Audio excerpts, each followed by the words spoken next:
Hi folks, welcome back to the channel, Land Wolf here. Just a short video. As you know, I ride all the year round and I've seen a lot of people on the forums and they keep asking which the best boots, which is the best jacket, etc, etc. So I thought I'd just put a video on of the stuff that I wear. So if that's any interest to you, carry on and watch it.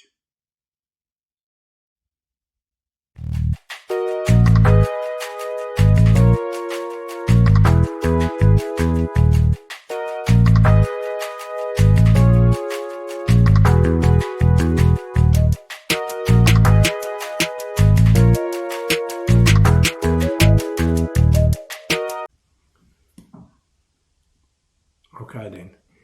So first of all, let me just tell you that all the equipment I'm going to show you has been bought and paid for with my hard-earned cash. Nobody's given me anything or offered me any incentive to do this or to specify any of the equipment. A lot of the equipment I bought from a place called Motorcycle Essentials down in Cannock, close to where I live, and that's basically because Ollie's as good as gold, the manager there, and also the fact you can walk in and try it on. I'm a great believer of trying stuff on. Mail order's excellent if you know what you want and you're a normal size. I'm a bit of an awkward size, I've got a bit shorter legs, so I do struggle. So, as I say, we'll start at the bottom and work way up. There's a bit of summer stuff in as well at the end. So I've kind of called it winter warmers and summer breeze. So here we go. Okay, so at the bottom, boots. TCX, this is what I wear, TCX. Waterproof. I like the fact they've got the good ankle support and well strung on the front here. Other main feature for me is that they don't protrude too much at the front here. They fit nicely underneath my riding jeans, whether it's jeans or whether it's leathers or whatever I've got on. I bought them from the motorcycle show, well, before COVID, end of year sale type of thing, so I got them at the right price. I think that's about £139 then, probably a lot more now because it's a newer version. The only downside to them, they creak when you walk, so you end up having to put copper slip at the back, and this worked for a while until it wears off and then back to creaking. Now, other than that, top quality boots. To go along with the boots, I wear socks, obviously, but also I find in the winter, these things, cold killers. Cold killers on your feet. Absolutely amazing things these are.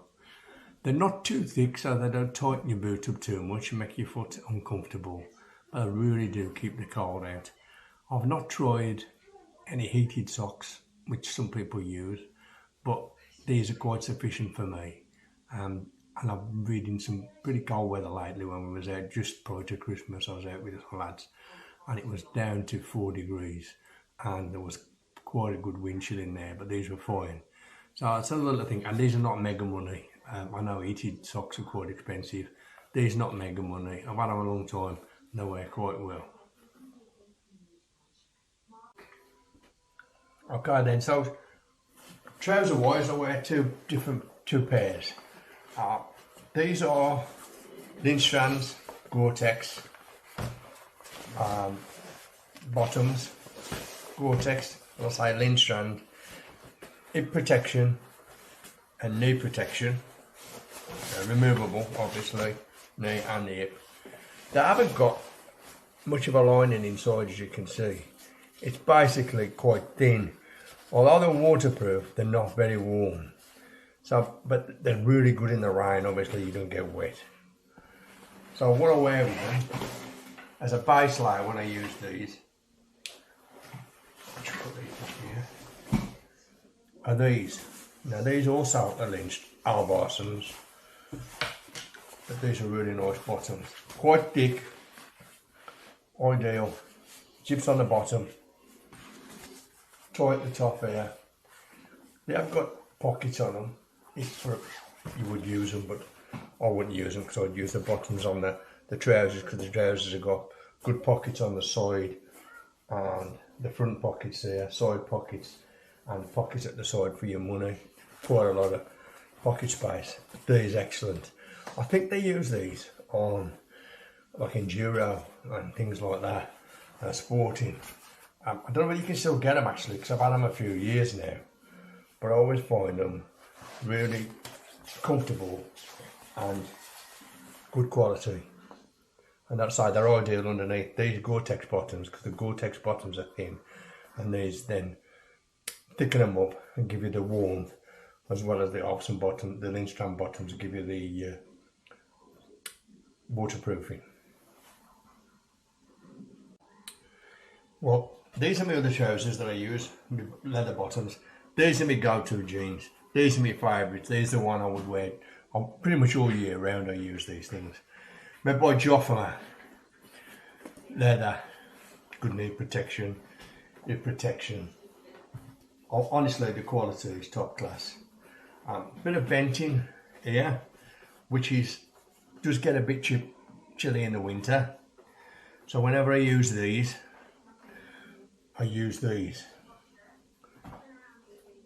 Zero Fit bottoms. Now, Heat Rub, called Zero Fit Heat Rub. These things are amazing. You put these under them or under anything else, are absolutely exceptional. The warmth these generate. I've only just had these. It's a new brand to me. I found them on Ride magazine, and they're really, really good. I think these was about 55 quid for the bottoms, which is medium price, I'd say, for base layers. But I always wear a base layer anyway, whether it's summer or winter. I never just wear my leathers or my jeans or anything else. While I'm on winter, also I use this again, Zero Fit. I've had this some time longer. Zero Fit top. Heat Rub it's called, and it's really warm and comfortable, and it stops you having to layer up too many times.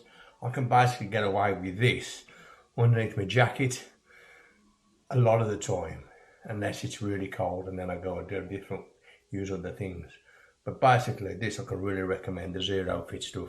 It's been excellent. Okay then, jackets, well, under jackets. Really cold, this is the baby. Keys, heated coat. Use this in the winter, superb. This is a bit of an extension lead I put on to stop when I get on off the bike stage and pulling it all the while. And it also has the 3-way heated control. This is an older jacket. I think the newer ones are slightly different. May only have 2 heat controls. This has got 3. I usually use it on medium. I've never had it on hot, to be honest. I should imagine that's roast you, but I usually have a medium, occasionally on low. It's like this extension that I plugged in, because this gives me a bit of leniency when I get off the bike instead of yanking it out.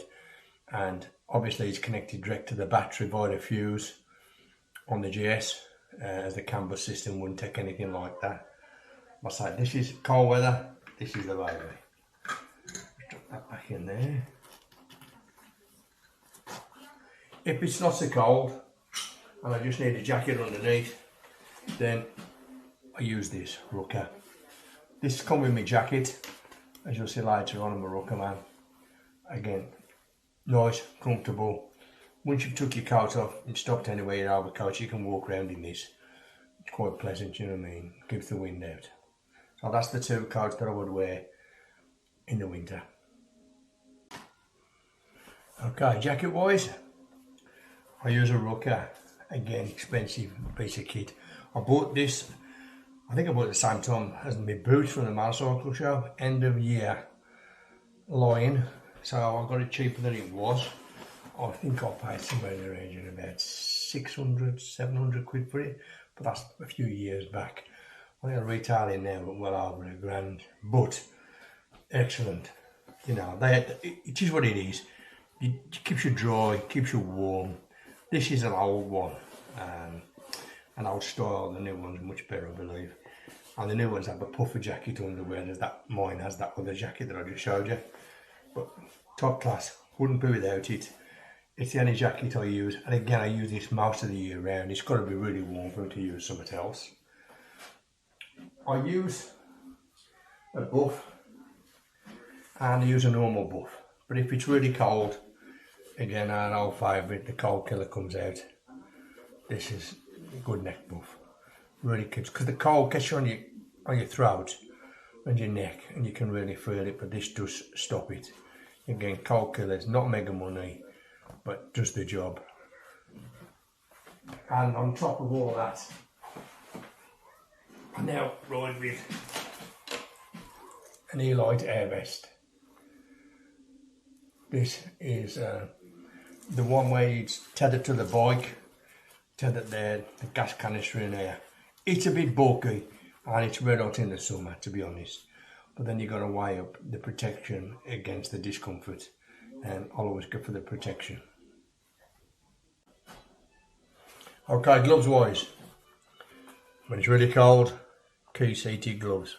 Again, these are the older type, 3 heat settings on here.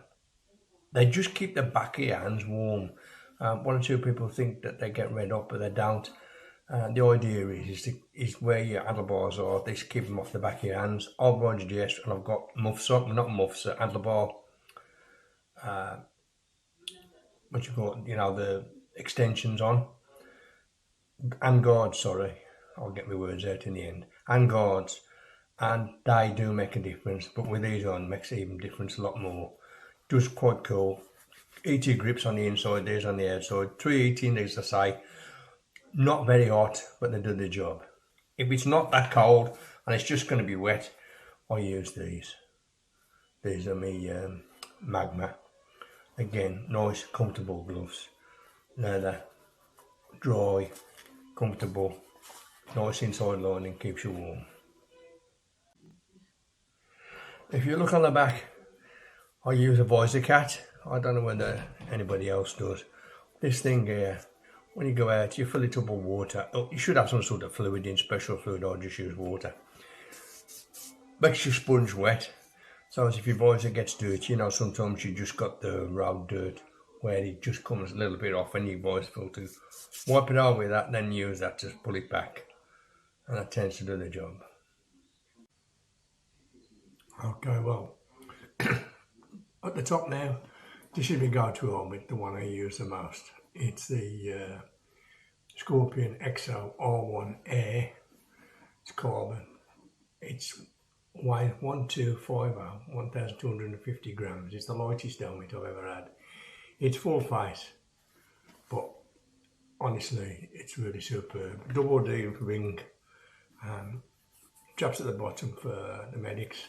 Also, I got the ice on it in case any issues. The contacts for people to get out of should anything go wrong. I wear dark visor. I keep a white visor in the back of my bike in the top box. Should I run into dark night time when I'm out, but generally, if I know I'm going to be out at night, I use a white visor anyway. Exceptional helmet. Not cheap, but again, really, really good.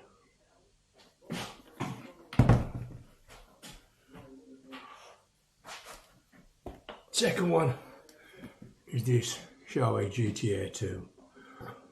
Top quality. It's marginally heavier than the R1 Air.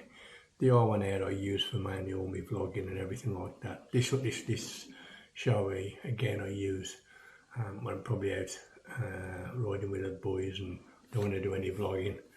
As you can see, it's got the Pack Torque on it. All helmets that I use are all got Pack Torque base units in it. I just changed the main unit because all the lads have got them. And I find them, I've had it a long time, the Pack Torque. Probably getting on to 4 years maybe when they first come out. I've never had no issues. Some people do. The only issue I had is my aerial broke and I ended up having to glue it in. But other than that, no problem at all. So this helmet is super comfortable, really compact, tight. It is top quality. Again, you get what you pay for. If you're paying for £99 helmets, that's fine if that's what you want. But if you want something with top quality, this is the thing that I use. Third helmet I got and I use, don't use so much now, I used to use a lot when I do a lot of observing and that, because it's a flip front.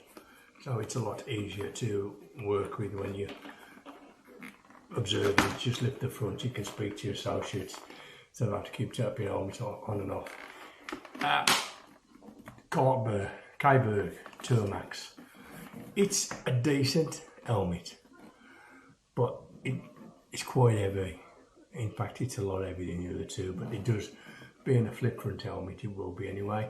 And this got a peak on it, which I find is quite useful, especially when the sun's low. But I tend to not use it very much now, as I say, because I don't do as much observing as I used to do. But again, it's a good quality helmet, pin lock, comfortable, durable, ratchet strap connection. For all in all, for the money, good value.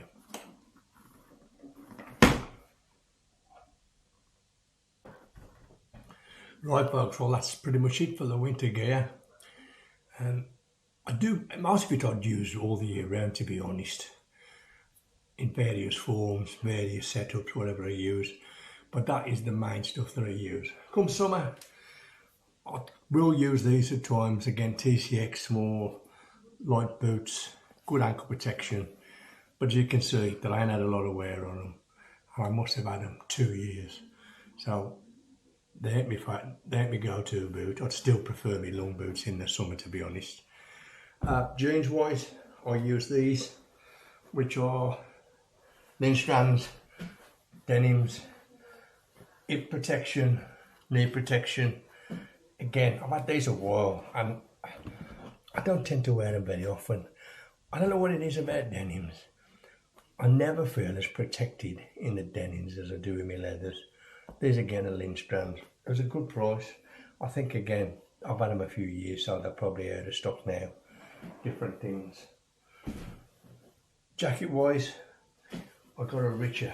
Now this is a three layer jacket. Shorty, with that jacket, it's got the inside one there, with the wind, keep the wind and the rain out. And then inside of that, it's got the, zipped into it, it's got the quilted lining. So I suppose if I do go out and it's quite warm, I can always just drop this one on and put this one in my top box. So if I do get a bit drafty, I can drop that on while I'm out. Base layer wise, in summer I use bottoms. I use these Rucker bottoms, just normal bottoms, but these are Rucker ones I've had. Do the job, wick all the sweat away and everything, and comfortable. And on tops I'll use again an Alvarsen top, which I've got here. It's got the wind on the front, wind cheater on the front, you'll see it. I ain't very good at demonstrating, but it's got the front here is stops the wind going through. So generally this and that light jacket there are ideal for the sun when it gets really warm, because that's got a lot of good vents in it. I do have another one, an Alvarsen's one, which is even lighter, long sleeves for the summer. If I was going abroad and it's going to be red hot, I have got an Airtex top, Alvarsen, and some Airtex bottoms, which basically they are what they are, they're full of holes, but that's for the extreme weather. We're not able to use them much in this country, are we? But that's pretty much it, I think, folks. That's more or less the fashion display over. I hope it's been useful to you, and you've picked up any hints or stuff. As I say, I tend to, it's a quality, if you get what you pay for these days, I think. Right, that's it. Lone Wolf's going to sign off now. All I'll say is if you like what I've done, please subscribe to the channel, give us a like, subscribe please. Any comments, I always appreciate the comments, good and bad. I'm new to this game, learning, doing my best, so all the criticism, constructive or whatever, I accept. So remember, Lone Wolf signing off. Remember two things: whatever you do, do it the best you can, and most importantly, be careful out there. This is Lone Wolf saying bye for now.